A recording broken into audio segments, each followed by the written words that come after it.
আসলে ইলম অর্জন করার হুকুম কি? প্রথমে আমরা জানবো ইলম অর্জন করার হুকুম কি। ইলম অর্জনের হুকুম ফরজে আইন, তাই না? ফরজে আইন, তবে ঢালাওভাবে না।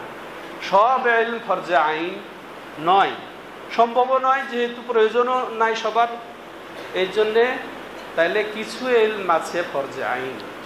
একেবারে যদি বলি আর এই ইলম কোনটা আমরা উদ্দেশ্য নিচ্ছি, ইলম শরঈ, শরীয়তের ইলম, যেটা এই মাদ্রাসাতুল হাদিসের লক্ষ্য উদ্দেশ্য, যে ইলম বিতরণের যে উদ্দেশ্য সেটা হচ্ছে কি ইলম শরঈ, তাই না? তার সাথে সাথে সাপোর্ট আনুষঙ্গিক, তোমরা বাংলাও শিখবে, ইংরেজি শিখবে, হ্যাঁ, আরও পারলে ভাষা শিখবে, হ্যাঁ, কিন্তু আসলে ইলম শরঈ আর অন্য ভাষাও শিখবে, অন্য ইলমও শিখবে, কিন্তু ফরজে আইন শরঈ ইলম। আচ্ছা, বলছিলাম যে কোরআন শেখা, পড়তে জানা, তারপরে এর অর্থ মর্ম বোঝা, এর থেকে আকীদা, এর থেকে আমল, এর থেকে হুকুম আহকাম বিধি বিধান গ্রহণ করা, সব কিছুই ইলম শরঈ।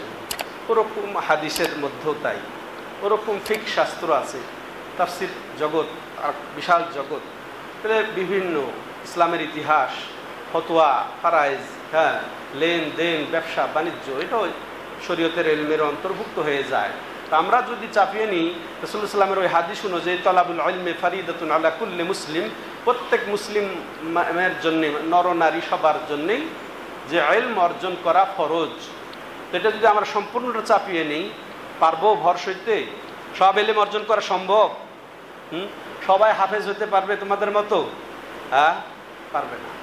ওদের সব ইলম অর্জন করা এখানে বোঝানো হয় নাই, তবে অবশ্যই সেখানে কিছু নির্ধারিত ইলম আছে যা ফরজে আইন, সব শ্রেণীর লোকের জন্য ফরজ। ফরজে আইন মানে সব শ্রেণীর, নারী পুরুষ, সাধারণ অসাধারণ, সব শ্রেণীর জন্য ইলম অর্জন করা ফরজ। ওইটাই ফরজে আইন, ওইটাই টার্গেট করতে হবে।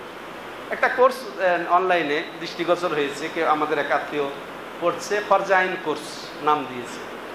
যদিও এটা আমাদের এই কোর্সটা হওয়া উচিত ছিল, বা উচিত ফরজে আইন নামে একটা কোর্স। তো ফরজে আইনটা কি, কোন ইলম? আচ্ছা, আমরা জানি সালাত ফরজে আইন, তাই না? এর বিপরীতে 5 ওয়াক্ত সালাত কি ফরজে আইন। এর বিপরীতে জানাজা, ওটাও সালাত, তাই না? ওটাও জানাজার সালাত, কিন্তু জানাজার সালাত কি ফরজে আইন? না। ওটা সমাজে কেউ কেউ আদায় করলে বাকিদের জন্য যথেষ্ট হয়ে যায়। তো ঠিক এমন কিছু